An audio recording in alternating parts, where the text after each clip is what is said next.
Yeah, on. Two twins.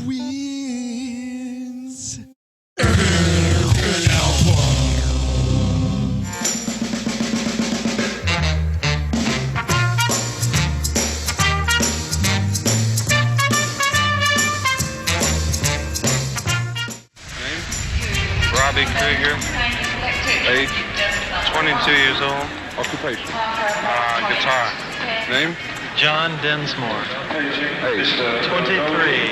Occupation. Percussionist. Name? Raymond Daniel Manzarek, Age. born 2/12/39. Occupation. Musician, organist. Name? Jim. Occupation. Jim. He's so mysterious, isn't he? You know? Just Jim. No occupation. No anything else. Has a band getting off a plane ever been like more famous than that clip right there? Yeah, very iconic scene and recreated quite nicely with a few liberties as far as accuracy, which there were quite a few, I'm sure, on the Oliver Stone movie. But welcome to Two Twins in an Album, episode 19. I'm guessing that the members of the Doors were whatever was going on that plane, I'm sure was a lot of fun. Yeah, I bet they never had a boring plane ride. Yeah, exactly. So the first thing I wanted to ask you is, you know, we usually talk about what album we're going to do, you know, a week or so beforehand. Did you watch the Oliver Stone movie as part of your episode research? I watched a movie, but not that movie. Ah, okay. So, and I love the Oliver Stone Doors film. Yeah, I think it's so memorable. It's got amazing imagery, and I don't, like most works of Oliver Stone, I don't really know how incredibly accurate it is, but it's a very interesting portrayal. What I did watch, and what I've watched frequently, is the Mr. Mojo Rise, the documentary about this album. Ah, yeah. Which is a little bit more of a, you know, documentary historical portrayal versus the Stone thing, but they're both great. A little bit more authorized, perhaps, or taking a few less liberties. I did. I probably hadn't watched the Oliver Stone movie in 10 years at least. And I gave it a lap. And, you know, I'll tell you what, there are a lot of interesting takeaways and a lot of interesting representations of Jim and the Doors, but really lots of boobs and lots of butts is really what's going on. There's a lot of ass. There's man ass. There's woman ass. There's lots. It's boobs and butts everywhere. And, but you know, and you and I are pretty decent Oliver Stone fans. And obviously JFK is one of our favorite movies. And I think he did some interesting things with Nixon and, you know, some of his other work. I actually think on the Doors movie, yeah, it gets a little trippy and it gets a little out there. I mean, what Oliver Stone films don't. But I think it was a pretty good representation of the drama and turmoil, which probably is difficult to even recreate or represent as far as what the Doors was dealing with. And it's particularly what they were dealing with as they kind of headed down the stretch here for tonight's album. But I think it captures the sort of chaos of the band actually rather nicely. And when you match it up with some of the more, you know, historical accounts and truly, you know, authorized, you know, non-fictional accounts, there's more that's alike than that's different, even from this Hollywood production compared to a lot of the accounts of the way things actually were, and going through an incredible time period of chaos and of disorder as they got to the point where they were starting to wrap up their studio career, with obviously tonight's album, LA Woman, being their final. I mean, Stone certainly capitalized on the chaotic side of the band, and that's obviously there. But there is also this peaceful, creative side of this band. If you actually research the band, they went through some tremendously fun phases, you know, where everyone was getting along and Jim was a little clearer than maybe usual. But yeah, so the movie taps into more of the darker side and some of those things, and it produces tremendous imagery within the movie. Val Kilmer's portrayal of Jim Morrison is scarily Oh my accurate. God. Unbelievable. Yeah. Remember, the scene where he's replicating that famous photo shoot where Yeah. he's shirtless. I think it ended up being the front cover of the Best of the Doors set. It's a very famous photo shoot. And like Val Kilmer looks so much like Jim Morrison. It's unbelievable. And you can see that he really tapped into the character in a very real way. Well, it was fun to watch again. But here's the thing, Nubs. Here's the thing, buddy. We're not here to review the film. We are not Siskel and Ebert. We are Nubs and Toph, which means we are here tonight to review and discuss the Doors' finale album, LA Woman. And I'm really looking forward to it. I think it's going to be a fun band to talk about. I know that we've got some wonder stories, I believe, to offer. But first and foremost, let's go around and around.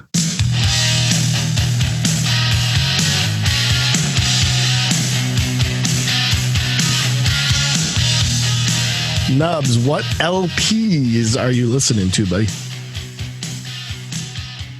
It's been a tasty week of good tunes. First would be Electric Light Orchestra's El Dorado. I know it's an album that you fancy from good old ELO. I was making a list of kind of future episode possibilities, and I won't confirm or deny the possibility that the record you just mentioned may have at least ended up on that list. Not a confirmation nor a denial. ELO is a very fascinating band. Lot of good, lot of but El Dorado creatively is one of those high points for ELO. So always enjoy revisiting that from time to time. One of Phil Collins' more recent studio works is a piece called Going Back, which is where he recorded this endless amount of Motown songs. So it's a covers album. And Phil recorded this all on his own. I think he plays every instrument on it. And I scored a copy of it where it comes in the format of 15 7-inch vinyls. So it takes all of the songs that he recorded and puts them on individual 7 inches, which is kind of a cool format. And then lastly would be an album called The Myths and Legends of King Arthur and the Knights of the Round Table. And just hearing that should bring up visions of progressive rock, and it should bring up visions of Rick Wakeman, the keyboardist from Yes, who recorded that as a solo album. And it's basically Rick Wakeman just showing off for an hour on keyboards with, a whole kind of orchestra with him and the whole completely blown out, ridiculous production. But still a fun album to get into, as most of Wakeman's early solo albums were. So that's what's been round and round for me, T. What is round and round for you?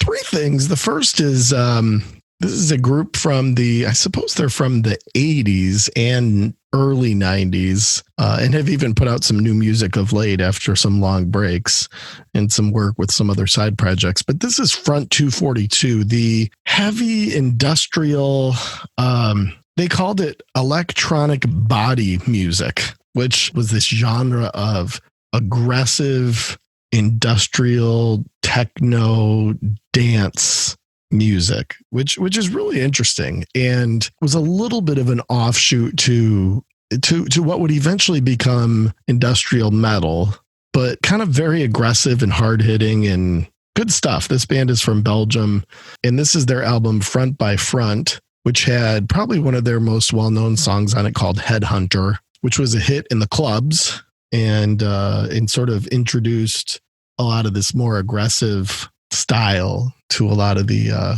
club goers in the UK at the time. So Front 242, an interesting, I believe they were a duo, maybe three guys. I have to admit, I've never heard of electronic body music. I've heard of EDM, electronic dance music, but that's not Front 242. I always thought they were just industrial. That's kind of what I always categorized them as. They pretty much are, but there is definitely, they were trying to get songs into the clubs, and EBM, apparently, it was even abbreviated, was also sort of called industrial dance music in Germany and in Belgium and in the UK and some of these other areas. Maybe one night you and I can, go go out and do some dancing. Oh God, yeah. We're great at dancing. I know. we're very busy dancers. Yeah, I know it's something that we both are really, really talented at. But anyway, interesting band, interesting, group, interesting sound. The second is one of my favorite projects, Self, which was a guy named Matt Mahaffey. I'm not sure if he's still doing it. Basically, this is basically a solo project, but he also does a lot of producing and a lot of songwriting and that sort of thing. But it's an interesting catalog all through the 90s and early 2000s that Matt has put together. And this was an album that was supposed to come out in the early 2000s and then got delayed forever. And then finally just got reissued like a couple of years ago, or I should say issued a couple of years ago, called Ornament and Crime. It's really good. I think Self's work is very interesting. It covers a lot of different spectrums and genres and sounds. And Ornament and Crime is worth checking out. And then the third is a favorite band, Widespread Panic, and their album Every Day, which is certainly one of their best studio albums. A lot of fan favorites on here, with Please and Hatfield and Diner and Pilgrims, You had me at Pilgrims too. Yeah, it's definitely a good collection of a lot of things that they're still playing to this day, and that if you go to a Widespread Panic show, you're going to be pleased to hear. So Every Day, a nice studio record from those guys. And, you and I have talked about a bunch before. It's always nice with these jam bands to kind of listen to their studio work. It kind of gives you a different idea. Obviously their live stuff is great and it captures a lot of the energy, and a lot of these type of bands are known for their live shows. But, Widespread Panic put out a couple of albums. Till the Medicine Takes was another one in the early 2000s that were really, really good recordings. So it's nice to kind of check out, whether it's, Fish or Humphreys McGee or some of these other great bands, checking out their studio work from time to time is kind of nice.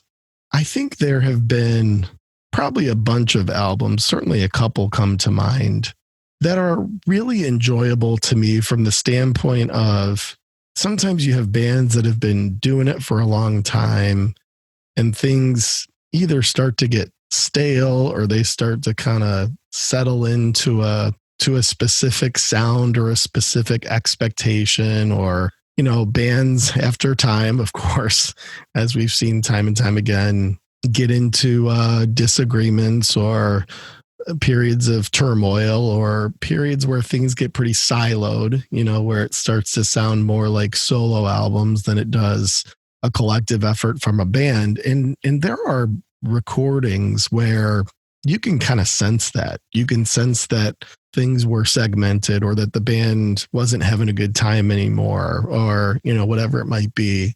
And oftentimes you see these kind of resurgent albums where bands kind of say, you know what, let's get into the studio and let's just have some damn fun. And, look no further than the Beatles. The White Album's amazing, but it was extreme. It was like 4 solo albums, on a double disc. And Let It Be, you listen to that and it's like you can hear the band crumbling throughout the recording. But then came Abbey Road, which was sort of getting in the studio and just having a good time again after a period of a lot of difficulty and a lot of complication. That is LA Woman, to me. It'd be super cliche to put this album in the category of you can hear the band breaking up on it. You actually can't. You hear the band kind of coming back together again. If you want to hear this band break up, I would check out Morrison Hotel, or maybe the Soft Parade, but probably Morrison Hotel. It's a disjointed, unfocused effort where it sounds like nobody was having fun and everyone was completely off their rocker. LA Woman is just like you said it. It's the group kind of coming back together and saying, let's just kind of do what we do. It's a very fun album to listen to, which in the Doors catalog is not always the case. And it'll be fun to get into some of the specific aspects of it. Well, hey, good man. Why don't we go ahead and do that as we get into those nerdy deets, which let me just check real quick. Oh, yeah, they are done dirt cheap. They're still done dirt cheap. So why don't we go ahead and get into those, baby? You want some dirty deeds? Yeah. You want some dirty deeds? L.A. Woman was released on April 19th, 1971. It was recorded at the Doors home studio. I believe they called it the Workshop. Fittingly, in Los Angeles. I mean, how are you going to record L.A. Woman in a different city? That would just be ridiculous. It would have been very ironic if this was recorded in, New Hampshire. Minneapolis, yeah, exactly. Yeah. Certainly one of the defining points of L.A. Woman is it was the band's 6th studio album and the first without Paul A. Rothchild as the producer. That's important because Paul A. Rothchild was sort of the George Martin of the Doors in that he was there for every single record prior to this and really kind of took shape, for better or for worse, of the band's studio sound throughout their entire career up until this point. And part of this idea of the band just wanting to have a good time again, strip things down, get back to basics. And I think that's where you get a lot of the blues rock vibe of this record. They had Bruce Botnick, assisting on production, but it was pretty clear at this point that the band was really interested in kind of formulating, their own sound. He was the assistant engineer on Let It Bleed by the Stones. He recorded Eddie Money's first album. He did some work with Kenny Loggins. He did some work with the Beach Boys. So, I mean, he knew what he was doing. But you can tell that in kind of making the decision to go a different direction than Paul Rothchild, that the band really wanted this to be different. They really wanted this to vibe differently, sound differently, and really showcase, I think, a more raw sound than they previously had. I think that's kind of what LA Woman defines. Not only is it their 6th album, it's their 6th album in 4 years. Yeah. That they were able to get out in such a short amount of time. The debut album came out in 1967. I mean, so the whole Doors lifespan is extremely short. Like most bands during this time, they went through a lot of different experiences, but this was sort of the liberation from Paul Rothchild. You made the comparison to George Martin. It might be even more like the Colonel with Elvis, just a lot of control, a lot of say in what the band did. And at this point, they're like, hey, we've achieved a lot of success. We know what we're doing. And Bruce Botnick was a good pairing for them because he basically served as engineer, maybe a little bit of production responsibilities. But for the most part, this album is produced by the members of the Doors. Yeah, good point. And I think this comparison to the Beatles, toward the end is very direct in that Morrison Hotel may have been kind of like the Let It Be, not even close to as good of an album, of course, but where things got a little dreary and got very separated. And LA Woman is definitely, to me, is like the Abbey Road, rocking, kind of getting back to basics. You can hear the band having a good time on this album. And I think that's part of what makes it such a good listen, but I think it's super comparable to Abbey Road in that way. One of the other elements that's interesting is it was the first time in 2 albums where they went back to, and this is sort of that idea again of camaraderie and of togetherness, crediting all music to the Doors. Because on Morrison Hotel, many of those songs were written by Jim with some contributions from the others. And on the Soft Parade, you had Krieger writing a lot of material and a couple of really, really well-known songs all by himself. But on LA Woman, they got back to, with the exception of the cover song, they got back to all music by the Doors. I think you can tell a lot about a band by sometimes how they credit songwriting and what they're sort of in it for, and a little bit about their process of how they compose. LA Woman sure seems like 4 guys that got in a room and just started banging stuff out, probably like they did from the very beginning. I think that's even more significant. And I agree with the idea of you really can take a lot from a band and how they do their credits. Because remember, how they do their credits is more of a business decision than a creative decision. It gets into royalties and who gets what and things like that. They kept it real tight amongst the 4 of them, yet they had this openness to bringing in a bass player, which the band really needed. I mean, the band needed a bass player from the beginning of the band. You know, I mean, Ray Manzarek, who I adore as a musician, and we'll get into a lot of Ray love here. He covered the bass parts with his hands, but it wasn't the same. Yeah, and great point on, I think one of the really important parts of the Nerdy Deets on this one is the inclusion of Jerry Sheff. I don't know if you remember this, a few episodes ago, I think I put Elvis live at Madison Square Garden on a Round and Round. Yeah, piece. you did. Yeah. Yeah. And I remember we talked for a minute about how great his bands were. There was tightness. I mean, it's not terribly surprising that Elvis Presley got great musicians, but, you know, revisiting some of that live work is always fascinating, really from the standpoint of rhythm section.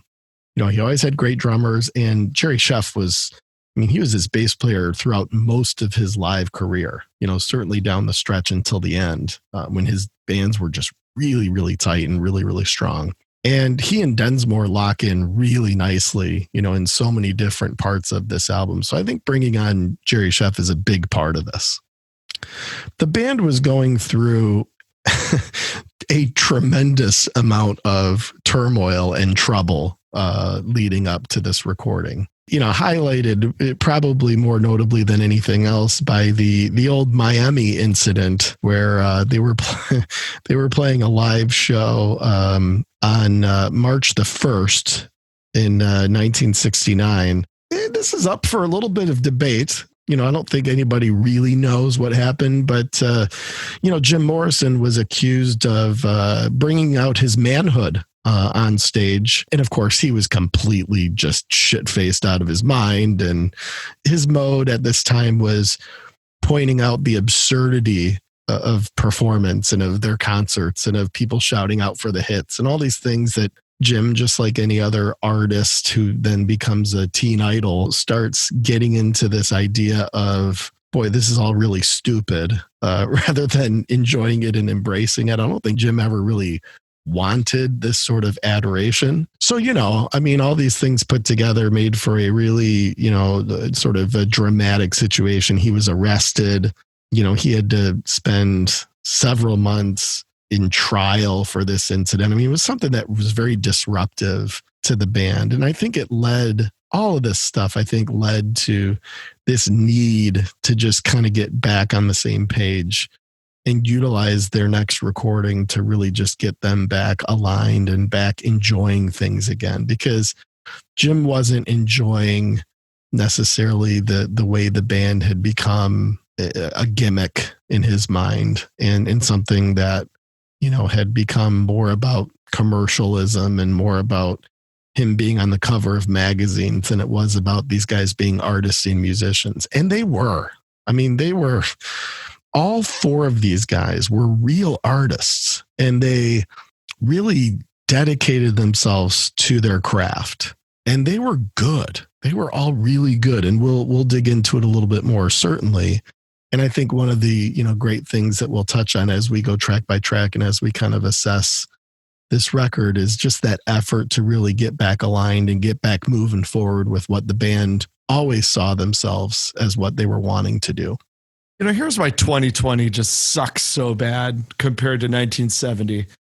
And it's much more than just the pandemic, right? Because we all know, you know, 2020 sucks because of that. We're almost done. How happy will people be on New Year's Eve? This just to, just if nothing else, just symbolically and cosmetically to just have a different year than 2020. I think everyone's going to be pumped. Turn the page. Yeah, exactly. Yeah, right. We've lost all the mystery in music, if you think about it.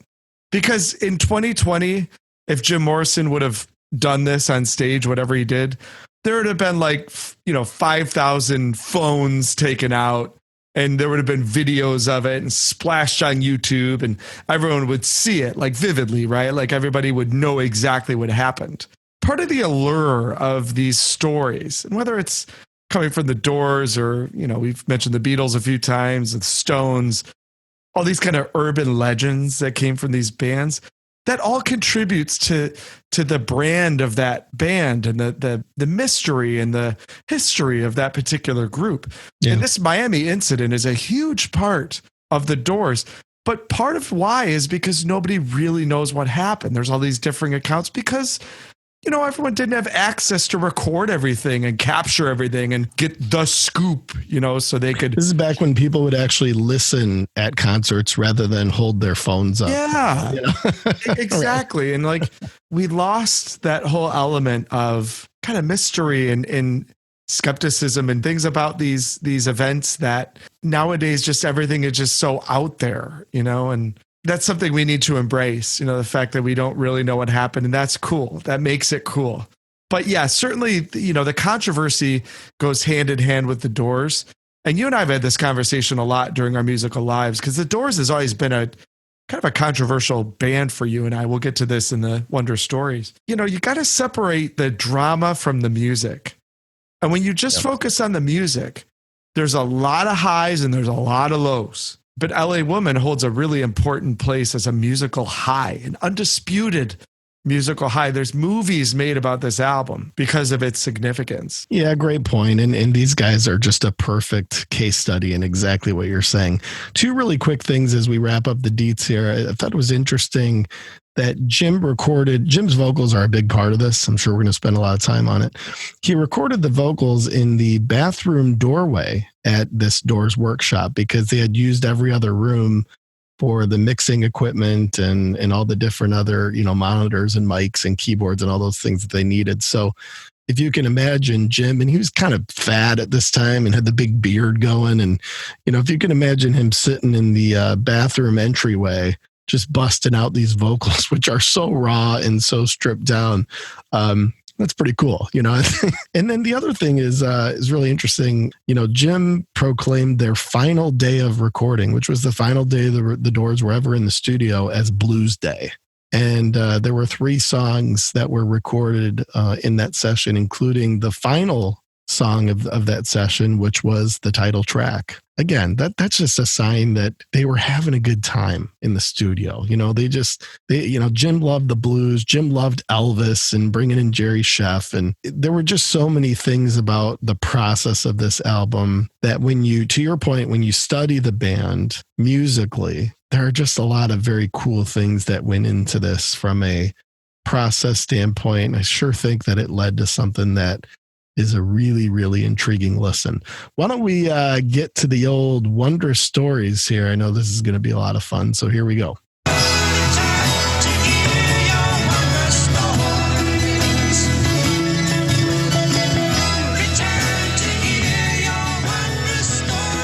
All right, Nubs, take it away. What is your Wonder Story with this band that certainly has been a long time coming as far as learning about, figuring out, and developing an appreciation for the Doors? What's your Wonder Story? It all starts with being a kid that grew up in the 90s. You and I were born in 1980, so we're 80s kids in one sense. But the real heart of our musical upbringing took place in the 1990s. There was a strong connection between the 90s and the Doors. And I think it comes from a lot of different areas. The Oliver Stone film, if you can believe it, was made in 1991. And the reason I say that is that the movie's almost 30 years old, which I can't believe, And that kicked off this kind of Doors resurgence. And I think it was the Nirvana grunge thing, the connections between Kurt Cobain as a figure and Jim Morrison as a figure, that did lend this real strong connection. So there was a good nostalgia period for the Doors in the 90s where they had this resurgence, and classic rock radio certainly helped. And when you're 11 years old, 12 years old, and you're growing up in 1992, that first Doors album sounds really, really good. It's rebellious. Yeah. It's challenging. It's also very melodic and just kind of fun. Until you get to the end. That's not as fun, but it's not as fun, but and I was just going to say, cause you make a good point about the end, that first Doors album has something for everybody. Oh yeah. If you kind of like light poppy stuff, it's got Light My Fire. If you like things that are challenging and brave and determined, it's got Break On Through to the Other Side. And if you're, into things that are trippy and mystic and take you to a place that you've never been, The End certainly achieves that, and there's other great album tracks on it too. So that first Doors album is something that, when you're growing up is going to resonate. I'm not sure it will for, the now generation. I'm not sure if it'll have that connection, but it certainly did for us in the 90s. And then the band became very controversial for me. Some things from the Doors I really, really enjoy and like and have lasted. And then there's some aspects of the Doors that I can't stand. One of them is just the idea of Jim Morrison as the poet, because I'm not that interested in what he has to say about the world. I'm really not. I'm very interested in his ability to front this band and certainly an LA Woman to be an exceptional vocalist, because what really comes through on this album is just Jim Morrison, the vocalist. But all this business about him, being such an important, commentator, I'm really not into. But if you just look at the Doors as a band, there's some quality stuff. I've gotten more into the Soft Parade. Waiting for the Sun is a great follow-up to the debut.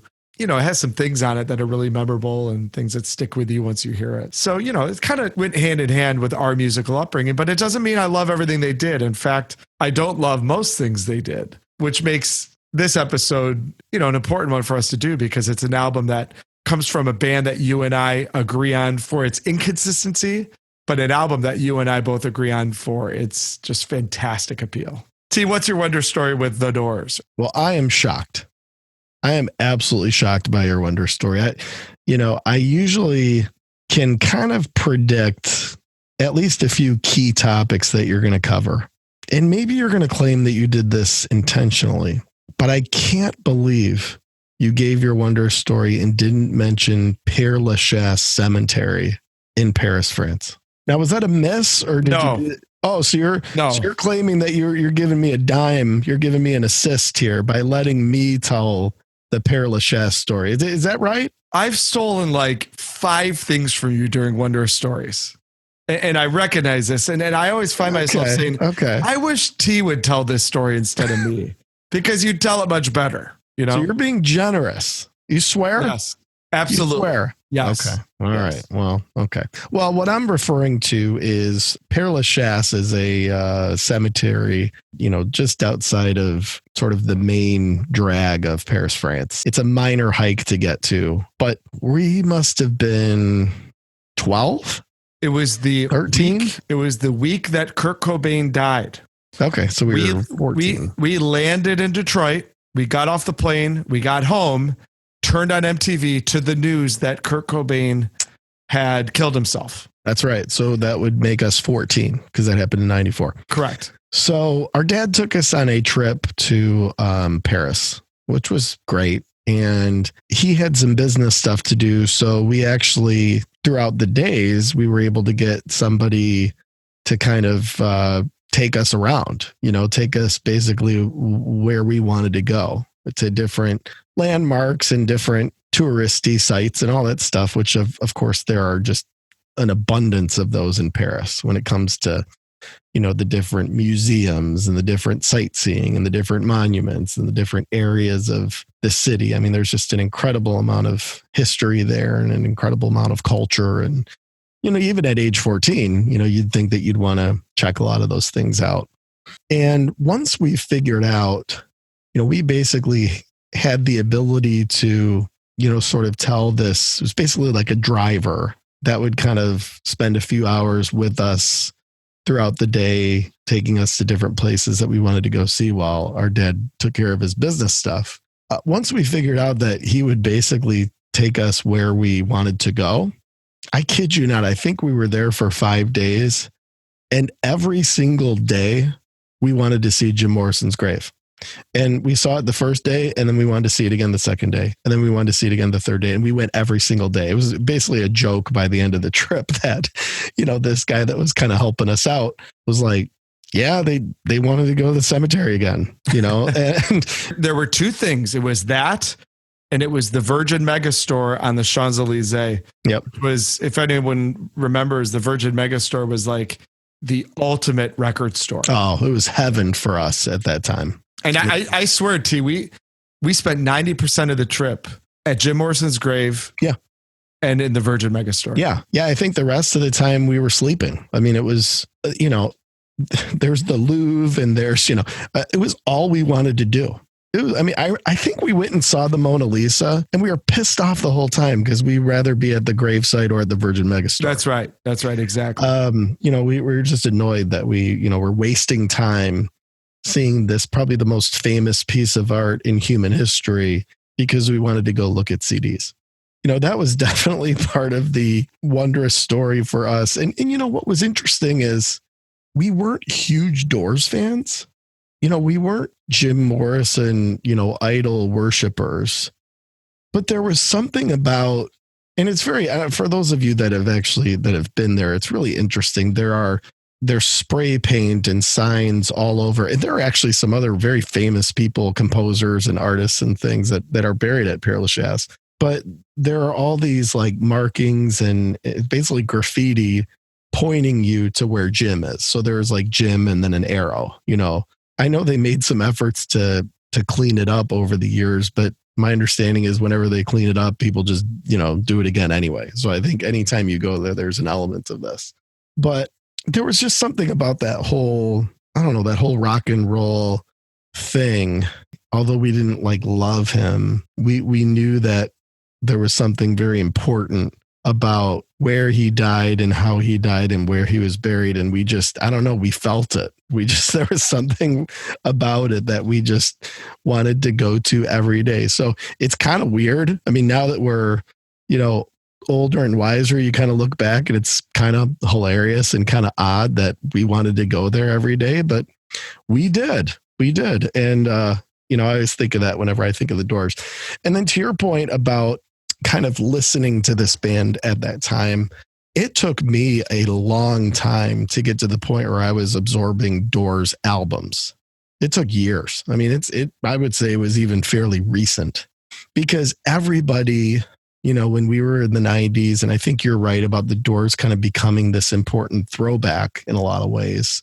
Everybody had that greatest hits. I think it was called the Best of the Doors double CD, which was the photo shoot that you mentioned earlier has that famous picture of Jim on the cover. It's that red and white piece. Everybody had that. So I think most people, certainly was the case for me, was listening to their singles and their famous songs and sort of leaving it there. And I didn't love the band. I thought they were kind of okay. They had some good tracks, but I didn't really understand them. I didn't really get it. Even after the movie and even after all those things that bring some of that to context, I didn't really get or understand or take the time to understand the band musically until fairly recently. And I got to tell you, I really love this band. I mean, when you dig into your point about the debut album and you see kind of how they evolved over time and some of the different sounds that they were able to accomplish, and this fusion of a lot of jazz and a lot of blues and a lot of heavy rock and roll, they were a very, very unique band. There's been nothing like the Doors since musically. And a lot of that comes obviously from Manzarek and the way he was able to play and able to contribute. Not a big composer, if you really look back. He didn't really get a lot of hardly any songwriting credits, for this band. But the way he was able to apply melody and effect, all while keeping that famous, backbeat with his left hand, was always super important to this band's sound. So, and then of course, Densmore is just an awesome drummer, jazz player who could also play really hard and heavy, great fills. You start to piece all this together and you realize that, this wasn't just getting all sort of down the rabbit hole into Jim Morrison's world when you explore the Doors. These are really good artists and musicians that didn't always get it right. I mean, they had plenty of clunkers, just like any other band that, has longevity and importance, but produced a lot of really unique, interesting sounds. And it's a fun band. If you put Jim's drama aside and you just approach these guys musically and you want to revisit and study their work and their approach over time, it's a very, very fun band to revisit. All right. Well, why don't we get into it here and, let's get into the track by track of LA Woman by the Doors. Let's get into it as we drop the needle here.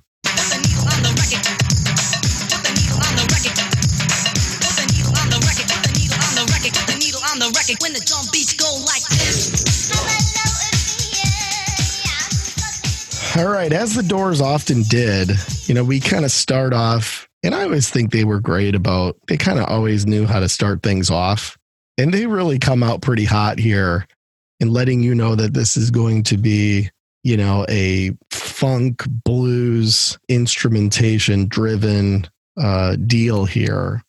And you hear that walking bass right away, and Jim's vocals set the tone right away with this track opener, The Changeling.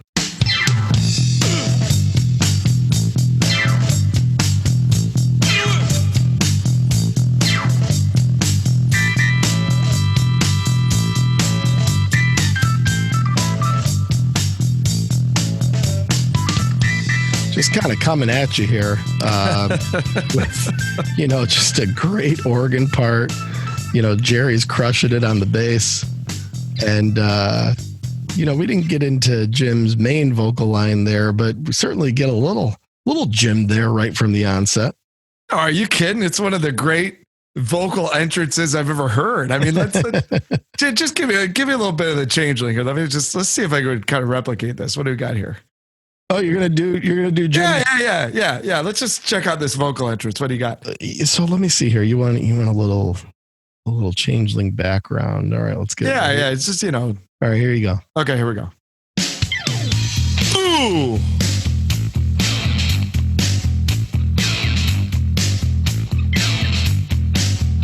Ah! Wait a minute. I think you're way late on that. Do it again. Wait a minute. Let's do the real thing. I think he goes. Yeah, you're right. Because Ray's keyboard comes in. Yeah, you're right. It was way late. There's the ooh. There's the second. Yeah. Okay. All right. Let's run it back. You want to give it another go? Yeah, absolutely. Yeah. I mean, what the hell are you waiting for? Let's go, Jim. Exactly. Yeah. Ooh.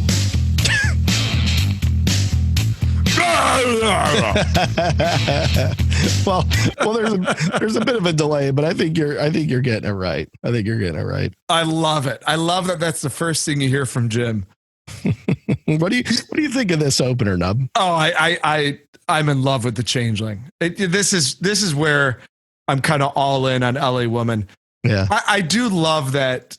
At this time, Jim has been this like sex symbol, right? Like think about just the sex appeal that Jim had during those prime years of the Doors, the curly hair, and he seemed to never wear a shirt, and he's got the belt and the whole thing going. An unbelievably handsome person. I mean, my goodness. Yeah, exactly. You see clips of him now. I mean, this is 40 freaking years ago, and it's like, geez, that dude probably didn't have trouble getting a date. Exactly. But in the first few seconds of this song, he's just undoing the whole thing. He's, right. And I love that. I love somebody who becomes famous and hates it, and wants to tell the world how much they hate it, and that's not really who they are. But more than anything, musically, this song is very strong from the start. And you nailed it, the bass line. You've got Elvis Presley's bass player in there, just crushing it and laying down a great foundation for Krieger. Ray Manzarek is he's the band to me, We always refer to LA Woman as the band's last album. It's actually not.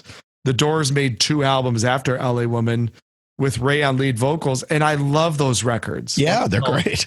Other Voices, and I think the other one's called Full Circle. Yeah. And I own those records, and I love them. I mean, it's the Doors. It's the Doors with Ray kind of just, taking over the lead vocals. I think you make a very good point about Jim kind of letting himself go. Granted, there was a lot of substance abuse, and granted, this was not a guy who was hitting the gym very often, and didn't eat a lot of health food. Yeah, I don't think he was protecting the temple too much, as they say, but there's something endearing and lovable about basically just saying, you know what, I want to just kind of get fat and move to Paris and play music and howl the blues. People get so into this, wanting to be worshiped and wanting to be adored, particularly those that get into rock and roll, and particularly those that become frontmen. Jim Morrison was not a typical frontman who loved being at the forefront. He was never comfortable with it. I mean, early on, he could hardly face the crowd. He used to sing with his back to the crowd. And I think by the time this album came around, not just the physical appearance, but to your point, the physical inertia of his vocals, I think was basically saying, I'm raw. I'm here to sing the blues. I'm here to give you all I got from a feeling standpoint.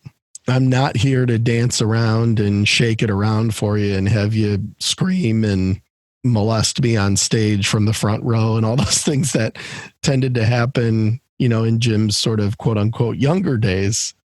This is him just kind of saying, I don't need you to love me and adore me anymore. I just want to be a musician, and I just want to get my lyrics and my poetry and my, sort of overall message out there.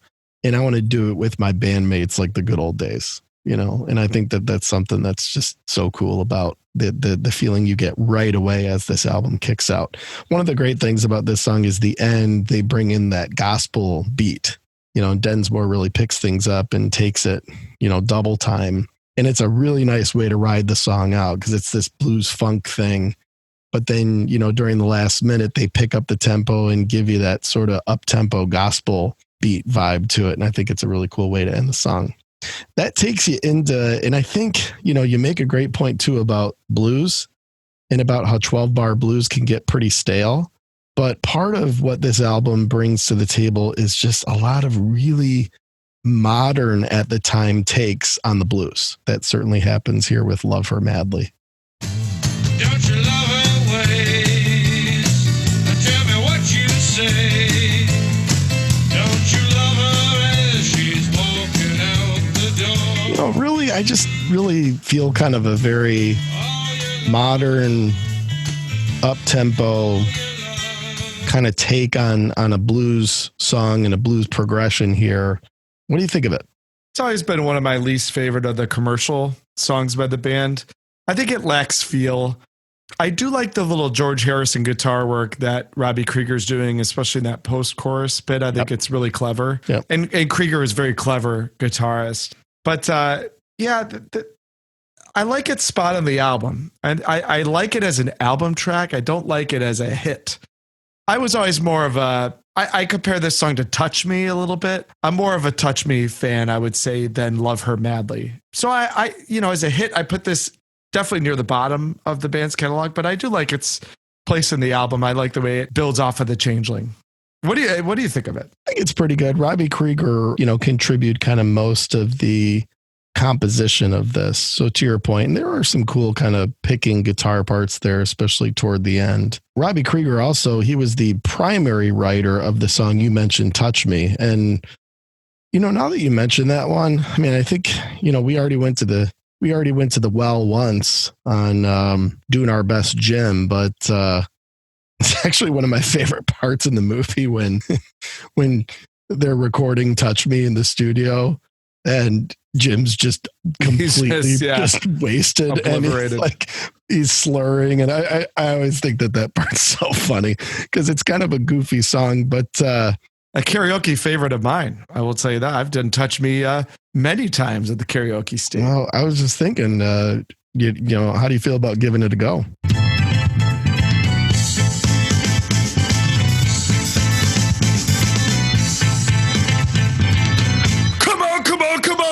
Now touch me, babe. Can't you see that I am not afraid? What was that promise that you made? Yeah. What was that promise that you made? Yeah, thank you. Now, would they kick you out of the bar at this point, or did they call the police? Or I mean, what was generally the response to this performance? Kick me out. Generally, I'd look down. I'd have 5 Jack Daniels shots purchased for me. Maybe that was just to get me off the stage. I don't know. Could have been. It could have been to. Always brought it strong. Karaoke nights would Touch Me. All right, you got it. Let's hear you. Let's hear your show. All right. All right, here we go. Come on, now touch me, baby. Can't you see that I am not afraid? What was that promise that you made? What was that promise that you still? What was that promise that you made? Now here we go.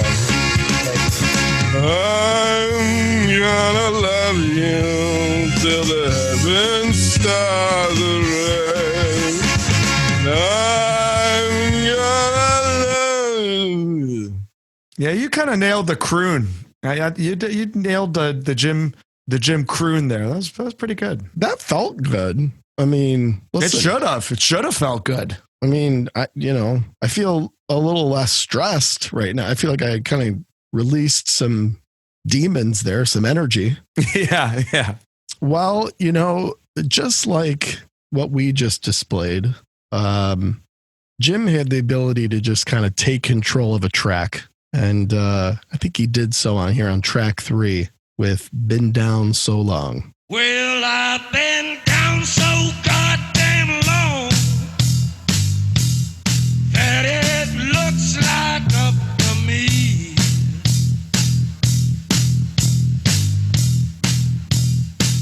Obviously, one that defines this is eventually you get into a lot of slide guitar work. And I'm not sure if that was Krieger or if that was the musician that they brought in to kind of help bulk up some of the guitar sounds. But it's actually some really nice slide that goes on over this one. But, Jim just coming out of the gate just hard on this one, and it's a pretty stripped down, blues song, but, pretty upbeat. This is one, it's pretty rare within the Doors catalog that you hear Ray kind of be that understated and that much sort of in the background. This is a pretty straightforward bass drum guitar type of an approach. So, unique in that way, but really stripped down and straightforward blues stuff. Solid track 3. I think you touched on something important. I do believe that Robbie and John in particular did get frustrated sometimes with Ray. I've read a few things where, kind of Ray's busyness and the way that Ray would never stop playing, I've also seen that John in particular used to say that Ray just had a really hard time not speeding up. Yes. You could hear that a lot in their live stuff that, Ray, incredible player and goodness to have a brain to be able to do that many things at the same time that he's doing, but probably not the best, timekeeper, which is what made Densmore's role even more important. Ray was always like in his own little world, even his stage presence, he was looking down. You could just tell he was really focused on what he was doing.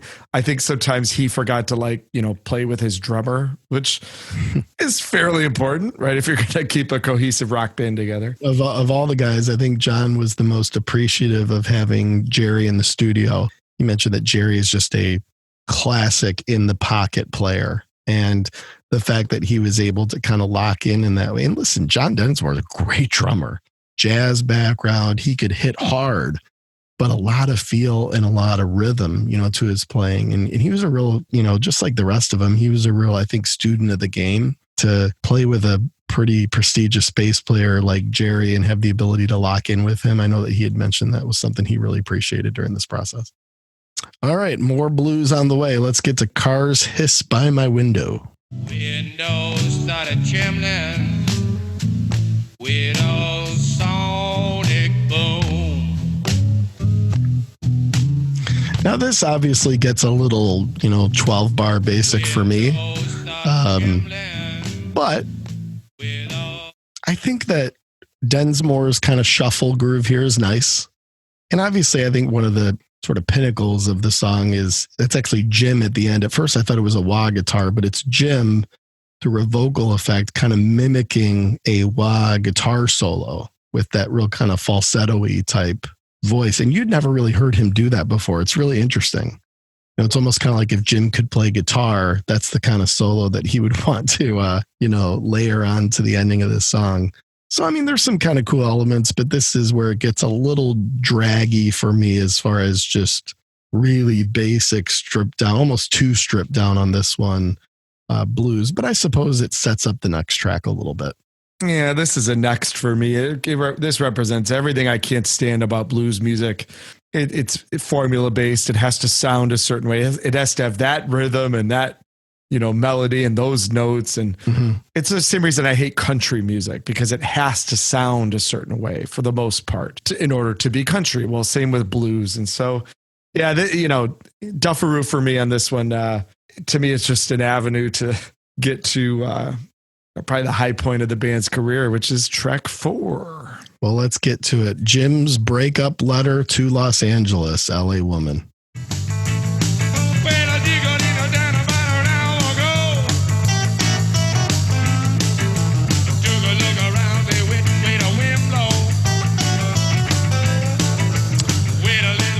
Well, this is a really this is a pretty important song. This has a really interesting structure to it. It's structured really in 3 parts. It is not verse, chorus, verse. It's almost a bit of a trilogy musically, and that was really the first part. We'll carve out the 3 parts, but that was really the first part, which is this sort of call and answer between Jim and Krieger. Really good progressions where, Jim's singing City of Night, and just everything is working on this song. Everybody is playing parts that have very memorable contribution. That unmistakable bass pulse is just so good. And that's just Jerry just doing it once again. But the guitar licks, the piano melody, part of the theme of this album, and it really starts with the Changeling and it hits its stride from a storytelling standpoint here on LA Woman, is this album's really about Jim's not just desire, but what he was in the process of doing at this time, which was leaving LA. Part of, I think, him saying, boy, I've kind of used this life up for all it's worth as far as being out here. From somebody, me personally, LA is not a city I'd ever choose to live in. And it seems like most people that spend extended time there end up with a more complicated relationship with the city than anything else. And I think that Jim's sort of exploration of that lyrically here is really cool and interesting. It really is like a breakup letter that he's writing to this city that he's spent so much time in, that this band had such a connection to. And there are lyrical moments here. You and I aren't terribly into lyrics. Cops and cars, topless bars, never seen a woman so alone is just great stuff. Are you a lucky little lady, city of lights, or another lost angel, city of night? I know that Jim's whole poet thing gets a little annoying at times, but boy, there's some pretty cool stuff that he's taking you through here, especially throughout that part 1. Yeah, it's their version of kind of a boogie, and he's doing kind of his LA boogie on top of this, really strong musical thing. It's just very complete. And yeah, Ray's honky tonk piano is a very cool addition. But again, you got Jim just on fire, and when he hits those completely City at Night lines, and it's almost like the Doors go prog in a way. It's like this whole thoughtfulness of how are we going to take these different sections and weave them in and out and create all of these very iconic images with the words. I want to take you into section 2 a little bit, this bossa nova section here. If they say I never loved you, they are a liar. Driving down your freeway. And Driving down your freeway. It's so good. I love when the drums come in there. What a cool section. This is just bitching, and Jim's lyrics are awesome over this part. But, when those drums pick up, it's a real smart piece by Densmore, the way he's treating that sort of bossa nova type section and then digging into it. It is a really cool interlude kind of section 2 of this piece. And then let's just give you a little taste of part 3 here. You mentioned a little bit here with the Mojo Rising.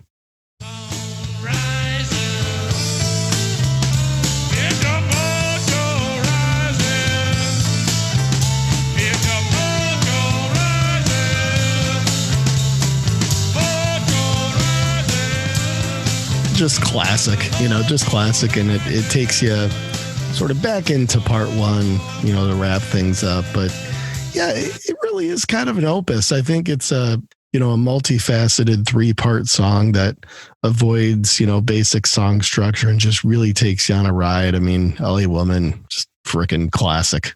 easily the best thing I think the band ever did just musically. I mean, they wrote some great, kind of pop songs and hits, but yeah, LA Woman just takes you on a journey. And I think that's probably what Jim was looking for. It's an 8-minute song that you just don't want to end, and there aren't a lot like that.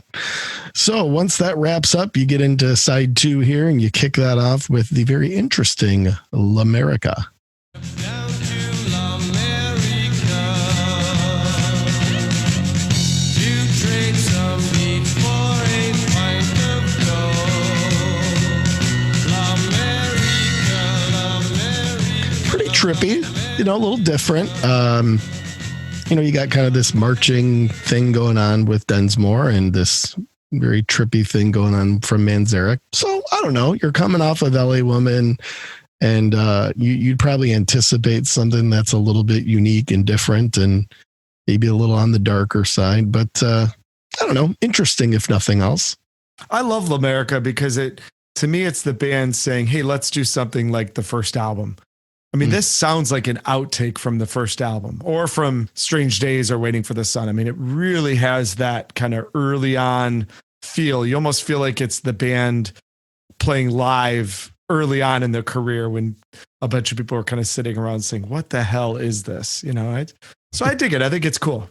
Then we get kind of, back into something a little bit more soulful and something that, I hear is something very contemporary with Hyacinth House. I think that somebody's near. I'm sure that someone is following me. Oh, yeah. The thing I like about this, and Why did you throw the it wasn't necessarily intentional, but during Round and Round, one of my picks was Widespread Panic. And this sounds exactly like something that a band like that would do today. It sounds to me, very modern, very contemporary. It's pretty soulful, but there are a lot of elements, whether it's the, kind of organ work from Ray, which I think is very important to this one. That, there are a lot of kind of cool parts and cool layers that are sort of building up into this thing that's a little bit more soulful and a little bit more swirly, but I kind of like it. I really do like Ray's kind of bloops and bleeps that he's doing on this one. The bleeps, the sweeps, and the creeps. Yeah, that's right. Yeah, exactly. So, Ray's kind of carrying it from that way. Another strong vocal from Jim. To me, the whole song builds towards a great climax, which is that I need a brand new friend ending. And, you do hear some desperation from Jim here. I mean, while things are happy and while things are clearly going well with the band as they engage in this creative process, you do every once in a while just need kind of that yearning, desperate Jim. And that I need a brand new friend, the end bit in the outro, I think is very, very strong. It's a very acclaimed song. One that was, for an album track, quite studied by a lot of music critics and a lot of kind of those that, took a more studious approach to the Doors. A lot of people think it is one of their best, and not from the standpoint of it being bouncy or having commercial appeal, but they do make a lot of connections lyrically, to your point, between this and The End, and kind of the similar, almost like a continuation of that story and of those feelings. A lot of the lyrical approach from Jim has to do, which is well documented in this Oliver Stone movie, as well as in a lot of other accounts of the band, of Jim's very unique, tumultuous at times relationship with Pam. And a lot of the lyrical content of this one, apparently refers to this. But a song that I think still fits very nicely, certainly going in a pretty dark direction lyrically, but, with this musical style that I think holds up, rather nicely. The other thing I think is cool that does lend to the kind of mystery of the album is the band's last with Jim. Ray based some of the music on a composition from Chopin. And you mentioned that in Paris at the cemetery that we visited all those times, who is buried, relatively close to Jim Morrison is Frédéric Chopin. That's right. And so I always thought that was kind of interesting that probably the next most famous person in that gravesite is Chopin. And on the last Doors album with Jim, in this very significant song, Ray references Chopin. So it's just kind of a neat coincidence. Sad coincidence, but kind of neat. Yeah, that's interesting. I didn't know that. Well, the Doors, they dropped a cover song on their first album and I think had a few throughout their catalog. But this is a John Lee Hooker tune that the band from their earliest days, back playing the clubs in LA and playing the Roxy and all those ways that they came up, had this as kind of one of their standard homage numbers to John Lee Hooker in Crawling King Snake. Come on, give me what I want. Ain't gonna crawl no more. I've crawled a while. Kind of a nice modern take here. And this is where you start to hear, and you get it a little bit on the next track, but they started to put this reverby type Elvis effect on Jim's vocals. And I think that's kind of part of what is a nice modern take on this John Lee Hooker tune. So I hear something that obviously is paying homage to, I would assume, one of their favorite artists, and also playing a song that took them way back to their early days of playing the clubs. But it's kind of a nice take on obviously a blues song that they felt to be pretty important to them. If you're going to cover pure blues, John Lee Hooker's a good place to go. No doubt about it. And it's got a great sound. Just overall, the sound of this song is just very crisp. Jim's vocal sound, they just did some really cool things. I do think some of it's recording it in the bathroom, Yeah. I mean, that's a huge piece, but they played with some double tracking and some compression and some things that they were doing to his voice that just gave it a very important sound just from a sonic perspective on this whole album. And it does come through here pretty well. Well, it sure comes through on the next one as well. A very unique song and more of kind of a spoken word type of an approach from Jim, but with this cool effect that sort of puts a nice twist on it. Here on the WASP, Texas Radio and the Big Beat. I tell you about Texas radio and the Big Beat. Soft, driven, slow, and mad like some new language.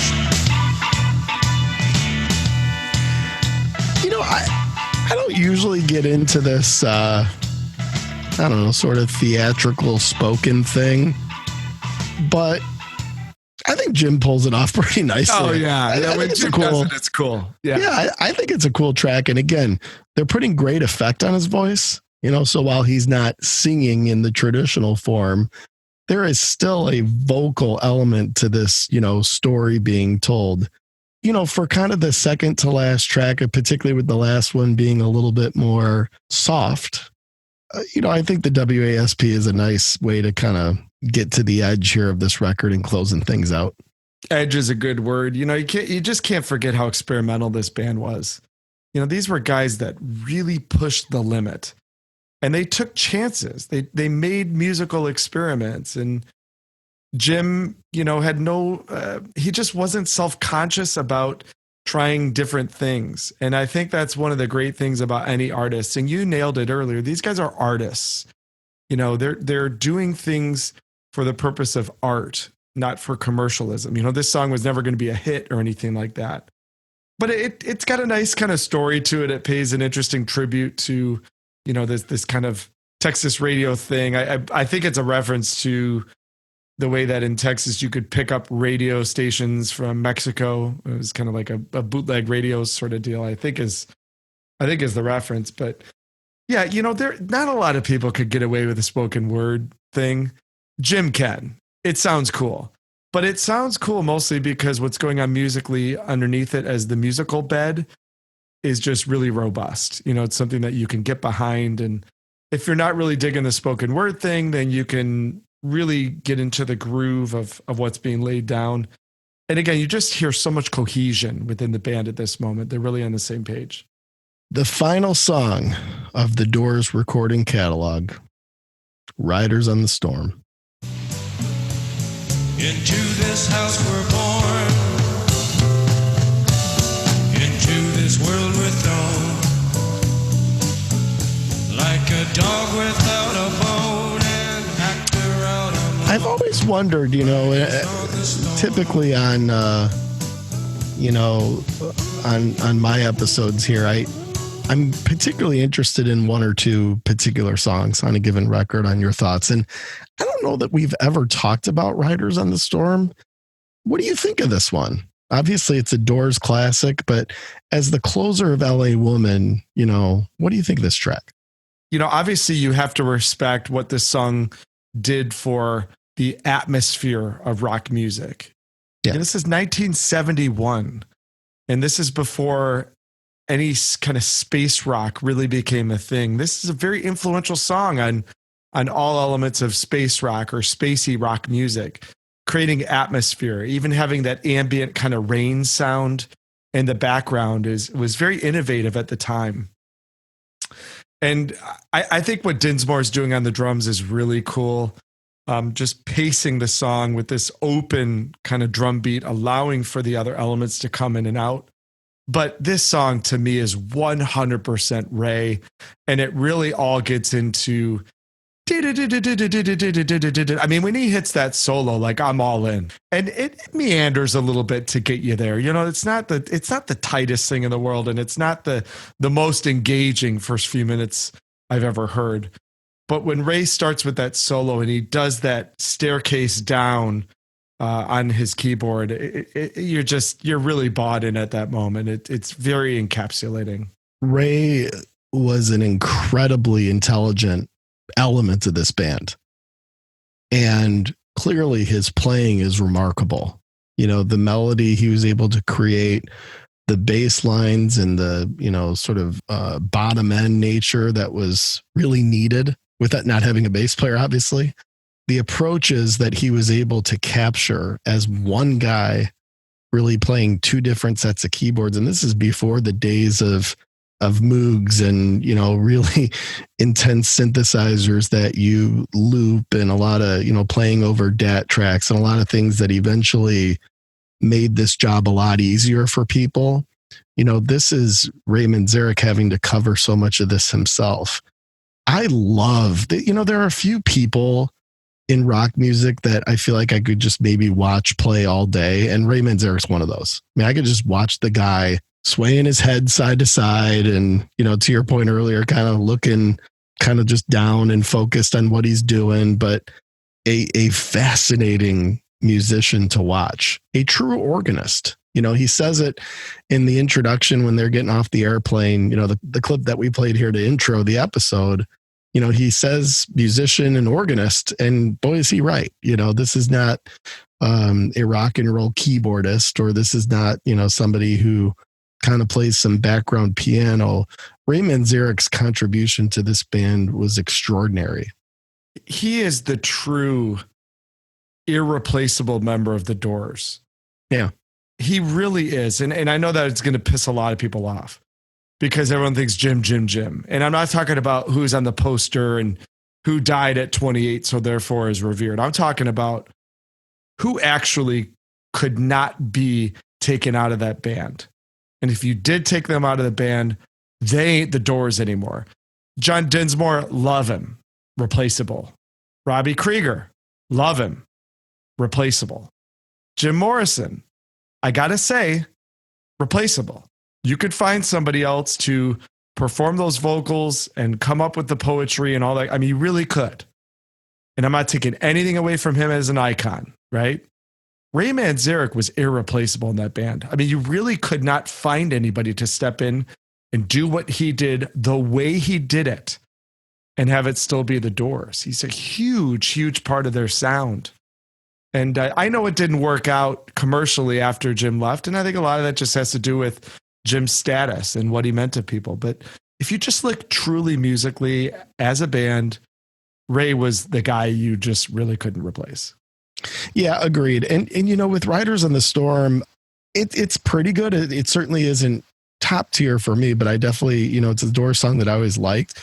I liked it more more recently when I realized that it was the closer to LA Woman, right? Because before that, you hear it on the compilations and you just think that maybe it's this kind of, groovy tune with these storm elements and all this cool stuff. But when you really put it in the context of it being the last track from this band on their, finale album, and you listen to the kind of build up to it as well, it's a very fitting way to not just wrap up LA Woman, but to really wrap up the Doors recording career in its, kind of somberness in a way, in its experimentation. And you nailed it. The word I wrote down is atmosphere. It's very rare, particularly back then before you were getting into a lot of sound effects and a lot of layering and a lot of, sounds that are intended to artificially create atmosphere. These guys, granted, they had the storm sounds, but they were able to do it in a tremendous way through instrumentation and in a way that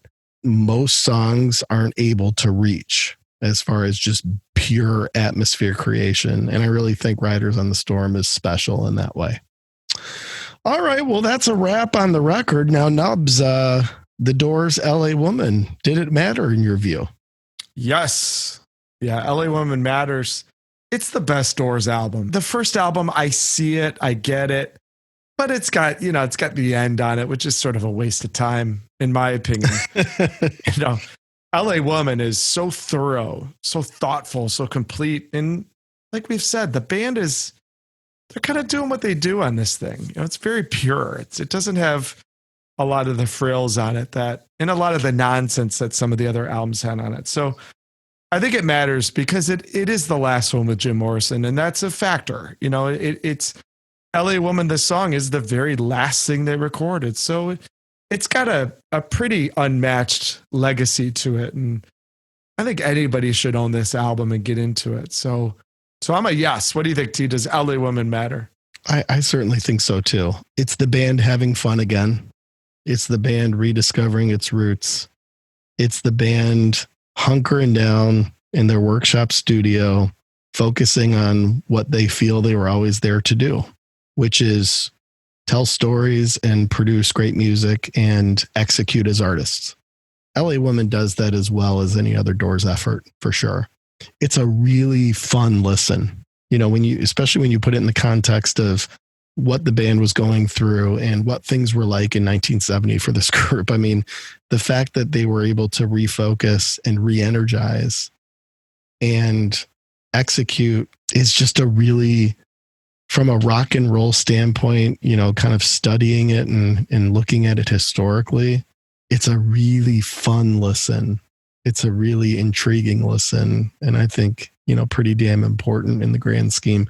The more you study and dig into the Doors from a musical perspective, the more you like them, and certainly as we hit on in the Wondrous Stories, the more I've dug into this band really in the last 10 years, it really didn't start until fairly recent, bit of a late bloomer here on these guys. The more you really understand what they were going for, the more you understand their just tremendous talent as artists. And when you listen to LA Woman, the more you understand kind of where things were at there at the end. And I really like having the band revisit its roots and have a good time again. And I think that's the beauty of LA Woman. So with that, Nubs, are you putting this one on the turntable? Are you putting it in the collection? Is it collecting dust or... Oh no. Oh no. Is it going in the old for sale bin? What do you got, buddy? In the collection for me, strong in the collection. It's not a feel-good album in the sense that I'm taking it out constantly to listen to it top to bottom. And it's a little seasonal. There's kind of a time and place for it. But when the time is right, love listening to it. So it's firmly in the collection. Certainly not collecting dust, but not quite on the turntable for me. It just doesn't get that kind of consistency of top to bottom listen. A couple things on there you pass up. The blues track in the first half is very throwaway for me. But this is an album that should be in the collection for everybody. I don't want to tell people what to do or anything. Well, I mean, but buy this album. God's sakes, What was the old, was it Lampoon magazine that said, buy this magazine or we'll shoot this dog? Yes. Yeah. Is that National Lampoon magazine? Yeah. I think so. I like. Is that what you're saying? Or That's what I'm saying. We're not going to shoot any dogs. That's what I'm saying. Well, okay. I might shoot a dog if people don't buy this album. That's how important it is to buy this album. All right, T, what's the final cut for you? Listen, it's in the collection for me. And honest to God, every single thing you said is exactly my rationale as well for it being in the collection. I think you nailed it. I have nothing more to add. Let's go to what's in your head. In your head, in your head, Let's do it again. in your head, in your head. Nubs, what's in your head? First would be a song called Summer Well off a self-titled album called Interpol. It's a very underrated album by Interpol, I think, is that self-titled one. I want to say it came out in maybe 2009, something like that area. But a very strong album from those guys. And Summer Well is track 3 from it. Really enjoyed that one. Secondly, a pretty good song for these times, which is Up All Night, Sleep All Day from Slaughter. Mark Slaughter. Yeah. One of the great jams of the 80s, I would say. It's got a kick-ass pre-chorus, and the chorus is super anthemic, and I love Up All Night by Slaughter. Great band. I mean, great hair metal band. No question. No doubt about it. No doubt. And lastly, maybe a little foreshadow here, a little foreshadowing. It would be No Easy Way Out by Ozzy Osbourne off the album Down to Earth. All right. Foreshadow. Feather tickle. See, what is in your head? A singer that we mentioned previously that we lost fairly recently. That's Benny Mardones. This was the Blue album that he put out in the early 90s that had a couple of re-recordings of some of his previous stuff, but I Never Really Loved You at All is the first track on that record, and just a great Benny song. I love that Blue album. There's a couple of awesome tracks on there. The second is actually from obviously one of my favorite bands of all time is Failure, and the lead man there is Ken Andrews, and this week he put out a solo EP, and there's a song off there. I haven't really dug into it fully, but I believe it's the lead track on it is called Sword and Shield, and it's pretty good. Ken's solo stuff to me can be somewhat hit or miss, but huge fan. I go way back on his work, and good to see that he's using the time period here to put out some new music. So it's always good to highlight the classics, but it's always good to highlight new stuff coming out on the old podcast here. So Sword and Shield is a nice new track from Ken Andrews. And then the last one, Nubs, I know one that we spoke earlier during LA Woman about a 3-part song. This is a 3-part song by a band called we'll censor it here, the Effing AM. And this is obviously that combination of Trans Am and the Effing Champs, 2 great San Francisco indie bands that are both big time favorites of mine. They decided to merge and record as the Effing AM. They recorded an album called Gold, and it closes out with a musical masterpiece, which is the Gomez trilogy, which consists of Acústico Gomez, Elástico Gomez, and then the triumphant finale of the trilogy, which is Electrico Gomez. Now, anyone listening to this podcast, if you haven't heard this, which many of you probably haven't, please look it up. It's the Effing AM is the band. The record is called Gold. And this Gomez trilogy is something extremely special. And, amazing song. Absolutely amazing. Yeah. And one that I probably don't go a week without listening to it, but I did spin it in the car yesterday at full blast. And it is a really, really brilliant piece of work. Well, Nubs, thanks. It's what a fun, group to talk about. Obviously a very enjoyable album to listen through. I know it's pretty blues heavy, which is not our favorite genre, but I think for both of us to put it in the collection and for both of us to, really give it, I think, the respect it deserves, shows how good and creative and sort of some of the modern takes on the blues, how much this album is, and in many cases should be appreciated. And it was a great time to talk about with you. Loved every second of it. Now I'm going to go and more perfectly perfect my, yeah, the second one, he goes a little wild on that one. The first one's kind of and then the second one's, but I'm going to go work on it. We'll see how we do in the next episode. So many moments of Jim coming in hot here on LA Woman. Just one of the many beautiful things about this record. All right. Well, that's a wrap on episode 19. We will see you next week for a new delight here on everybody's favorite podcast and yours, Two Twins and an Album. Two twins.